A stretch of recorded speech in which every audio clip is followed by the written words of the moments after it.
Kwa siku ya pili mfululizo, mbunge wa Embakasi Ferdinand Waititu alisalia mafichoni huku akisakwa na polisi wanaotaka kumshtaki kwa kutoa matamshi ya uchochezi. Hapo jana mbunge huyo alipata afueni baada ya kushinda bungeni mchana kutwa na hata kutoroka majengo hayo katika hali ya kutatanisha. Kwani kulingana na sheria za bunge, mbunge yoyote hapaswi kutiwa mbaroni akiwa katika majengo ya bunge. Hata hivyo, mahakama kuu na ile ya hakimu sasa zinamtaka Waititu kufika mahakamani na kujibu mashtaka hayo, huku juhudi zake za kuwasilisha ombi la dharura kupinga kukamatwa kwake zikitupiliwa mbali na Jaji Mombi Ngugi wa mahakama kuu ya Nairobi. Naye hakimu Paul Biwott akitoa agizo la kukamatwa kwake mara moja.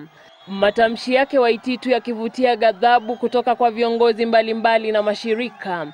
Tunamuomba mtukufu rais amuondoe mheshimiwa Waititu kutoka kwa jukumu la kuwa naibu wa waziri. Huku mjadala huo ukiendelezwa bungeni. And we therefore take great exception to the hateful, derogatory, odious, vile and ill-informed utterances that were attributed to the honorable member. Shirika hilo limeshtumu mtindo wa viongozi wa kutoa matamshi ya uchochezi na kisha kuomba msamaha ili wasishtakiwe. Tunasikitishwa na mtindo ambao sasa msamaha kwa umma unaanza kutumiwa kama kizingizio cha wanasiasa kufanya vitendo ambavyo vinaleta uhasama kati ya jamii. Kwa sasa mbunge huyo hana budi ila kujiwasilisha mahakamani hapo kesho saa 3 asubuhi.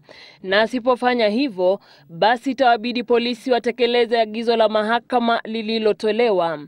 Sio mara ya kwanza kwa Waititu kujipata katika upande mbaya wa sheria. Tayari mbunge huyo ana kesi nyingine mahakamani ambapo ameshtakiwa kwa kutoa matamshi ya uchochezi katika eneo bunge la Embakasi mnamo mwaka 2010. Janet Chapia, Citizen Nipashe.